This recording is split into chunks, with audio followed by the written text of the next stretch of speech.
Alright, good evening everyone. How are you all doing? I'm Hugo here to bring you a brand new video on my life, my journey. And today I am back here with River from Riverella Vlogs. Thank you for joining me today. Good evening, thanks for having me. Lovely to be back, thank you. And just before we go on with the video, we have the dogs barking in the background, so please excuse that. And without further ado, let's get right into this video. So, as all of you know, we went camping last weekend next to the dam in the middle of winter, where the temperatures dropped to around about minus 1.16, Minus 3.2. minus 3.2, something like that. And we all did it for different reasons. So River, my first question for you today: why exactly did you decide on doing the camping trip with us? Well, firstly, since you guys have got to know me and all of that, and you found out that, or obviously through my channel, I've told you that I lived on the street for many years and that. And I wanted to invite you guys, when you guys offered to come with, is that because a lot of people ask the question, well, what is it like to live on the streets? So I thought the best way to answer the question is to invite you and to say, well, come, let's go sleep outside in the middle of winter, even if it's just in a tent, and you will get some experience of what it's like sleeping outside. So I wanted to invite you to show you how it can be done, that it can be done, and also to motivate you guys to do something for your YouTube channels. To be honest, I don't know who exactly invited who, but I guess it was you that came up with the idea, but we all planned it basically. And second question I want to ask you is, how was your experience? Were you a bit scared? Were you feeling like, I don't want to do this ever again? What was your experience? Well, firstly, I must be very honest, I was very excited to do it, very, very excited to do it. But naturally, because I'm old enough to be both you and Theon's father, I did feel this responsibility that, wow, you are my responsibility now, and we're going to a farm, and because we live in a country that isn't safe anymore, I did feel that anxiety. And then early in the evening, a car actually drove past us, near us, and we both, all of a sudden, all of us felt a little bit vulnerable. But when that was put to bed, then the rest of the experience was, firstly, I didn't expect it to be that cold. Because, by the way, what we did do in the end is we pitched one tent, but we didn't sleep in it. So we slept next to the fire the whole night. And it was, well, the fire till it went out. 1 o'clock in the morning. Yeah, so we said we were going to stay there till 5 o'clock in the morning. At least, so that was at least for 12 hours. Yeah, 12-hour challenge, which was fantastic. And glad it wasn't longer. Yeah, no, me too. No, so would I do it again? Definitely. I would definitely do it again. Winter is such, because we live in the Karoo, the summer can be sometimes too hot, and then you've got mosquitoes. So I would definitely do it again, but what I would do differently is we had to go a day before due to some personal reasons. We had to go on the Friday instead of the Saturday, so we didn't really have a lot of time to plan. I found out, 4 hours before we went? Yeah. Which I thought wasn't too lucky because of Jehu's eyesight. I thought he needs daylight to come, accustomed to everything. And we got there and we literally had 20 minutes of daylight. We were in the dusk. So what I would do differently next time is I would go, listen, I don't want to be stuck out there for 24 hours. I think it's too long. Maybe more in the summer, if it's just maybe the end of winter but beginning of summer. Yes. Maybe we can do 24 hours, but not in the middle of the winter and not in the middle of the summer. No. Where we went camping, there wasn't much to do. So you couldn't go there for the whole weekend because you need to keep yourself occupied. There's not like rides you can do and walks you can do. So if I had to do it again in the middle of winter, I would definitely make sure we take a lot more blankets, A lot more wood. a lot more wood, but also I think we had too much fire. I actually realized when I got home, some of my clothes were ruined from the smoke, and I had that smell on me for like, and also you don't want to fire the whole night because the thing is you also want to have a good night's sleep. I wanted to sleep, so what I would do differently, firstly, I would find a safer location. I would go to a campsite or something, which is what I want to do with you and your brother. We go book into a campsite where they know there's security and that, ablution block so we can go to the loo and have a shower.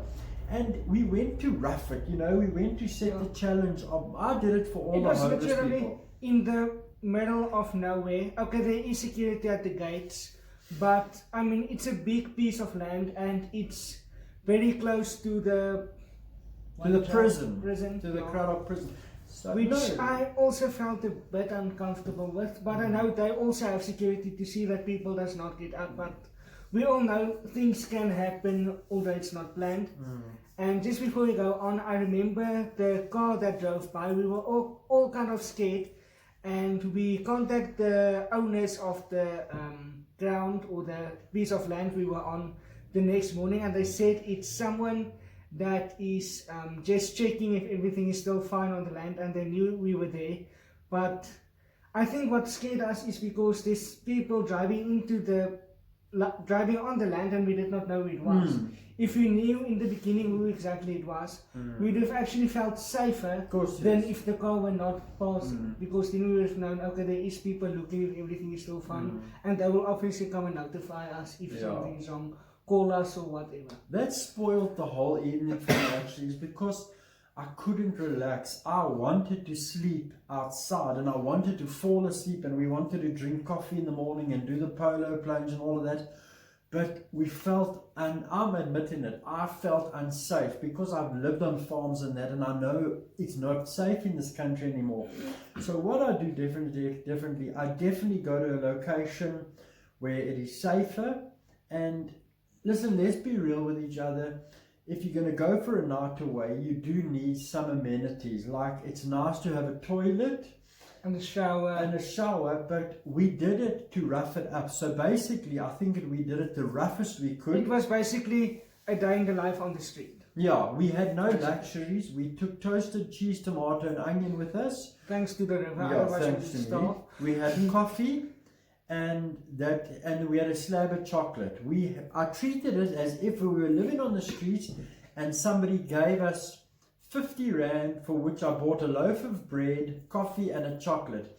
We had no other luxuries. We only each took one sleeping bag with us, so we really had no luxury. So from a challenge point of view, we did exactly what the challenge was, and we can honestly tell people we know what it's like to live on the streets, because a person on the street and I lived on the street.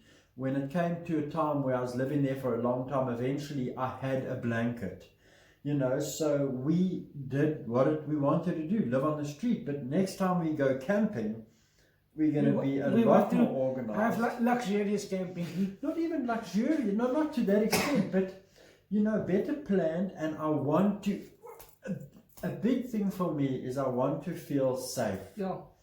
And I was, you know, when we got back on the Saturday, I was so tired, I felt sick because I'd worried the whole night, and I lost my phone that was worth many thousands of rand, and I was concerned about them, and I was concerned about so much that when I got back, I was actually so physically exhausted that I said, oh, I won't do it like that again, you know, so unplanned. And I remember the one thing when we were headed back home, the one thing I realized that you were not very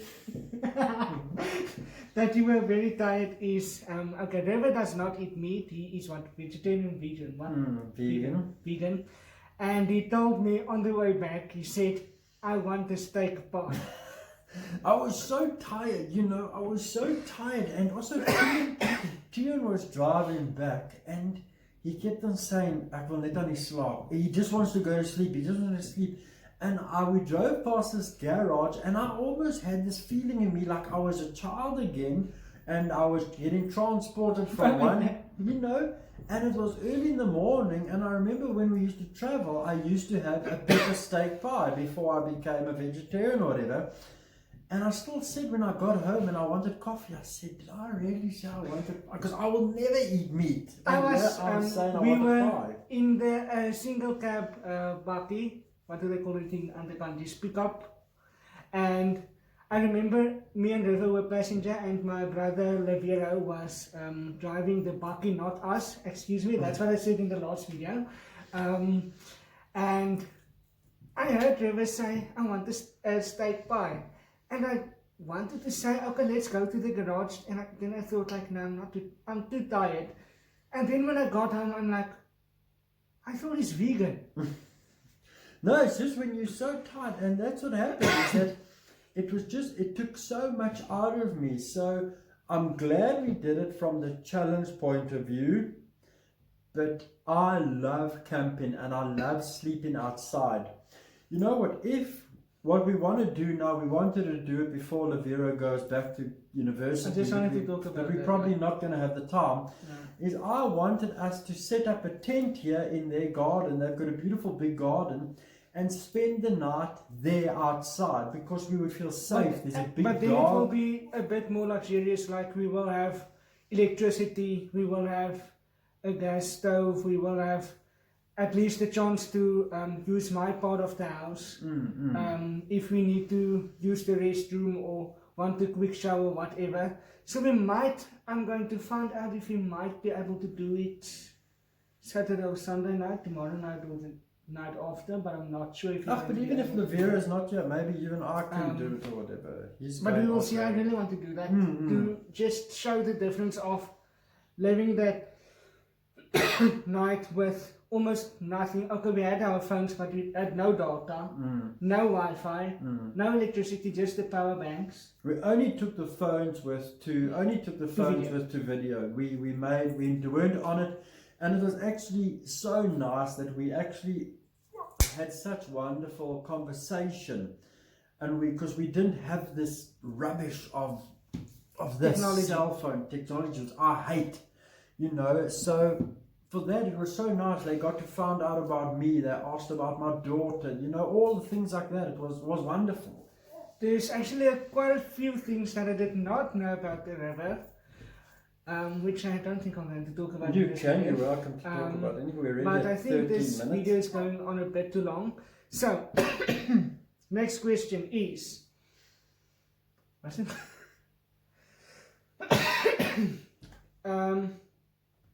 What I want to ask now, we were talking so much now.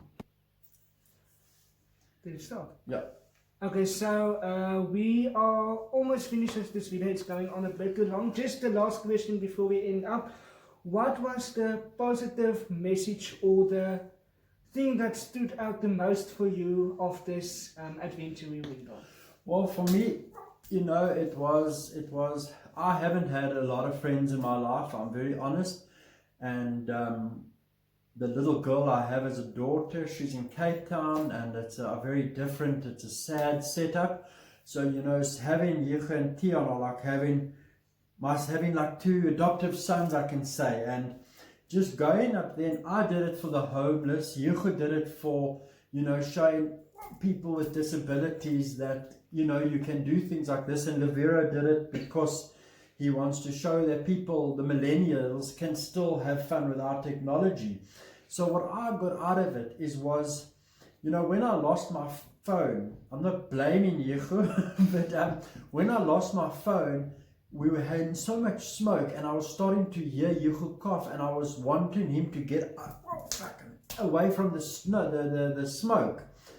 And just to see how Yicho coped with that, he couldn't see a thing, but he got himself out of the situation, and the whole night, the way he took care of himself in that situation impressed me.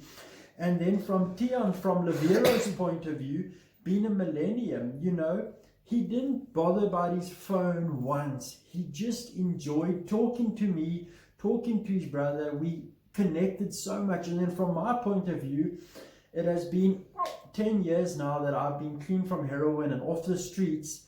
And just when I got back, and it was probably the Sunday, I realized what a way I've come, how far I've come from living on the streets to having a Checkers packet with my ID book in, now to having a home, you know, being a successful photographer, and, you know, all of that. So what I got out of it was just a sore throat and a headache, but and a lot of cold. But I got out of it just seeing two youngsters that are so courageous. And my next video that you can please go click on to, which is River Real Life Vlogs, is going to be about how the different age groups cope in this world, which I'm going to talk to you about now. And so the positive I got out of it was just how two generations, old man 42 and young men, Really not that from just three different lifestyles. The one is visually impaired, the one has Tourette's, the other one is just a young man becoming a chef. becoming himself. Yeah, how we all got through a challenging evening. And what was wonderful me, when we drove off, what I realized how we were laughing all the way home. It didn't break our spirits, even though it was so cold. Okay, just before I also add to that, I remember when River's phone fell in the fire because of one of the tics he had. I remember, okay, I have not been on YouTube for a while, or for that long yet, and I'm like, River, I need to make a video of this. Yeah, don't care about my phone. Then him and Lavira want to video it. I'm like, no, River, I need to make a video out of this. Yeah. I don't think I posted that, but that was just, after that I started actually laughing because River is depressed about his phone being ruined, and I'm like, River, I need to make a video. Yeah. So Yehu's become a real YouTuber. When you put your YouTube channel before the welfare of your friend, you know that you're. I won't put it that way. If you fell in the fire, I won't make a video out of it. But it was freezing. It was freezing. Yehu wanted to mention, as we were driving away, we couldn't drive for 20 minutes because. Yeah, as we packed up everything, this was like 5 o'clock in the morning. I asked them like 3 or 4 times, must I start the bucket yet so the heater can get warm and everything and all of that? No, it's fine, we got it, it's fine. We don't want to put on the lights yet in case there's someone else that can come to us or whatever. When we got in the bucket, the windscreen is frozen. We cannot see, okay, now I can't see, but they cannot see a single thing out of the windscreen. We were trying to drive like a little bit, but they couldn't see the road or the path we have to take, nothing.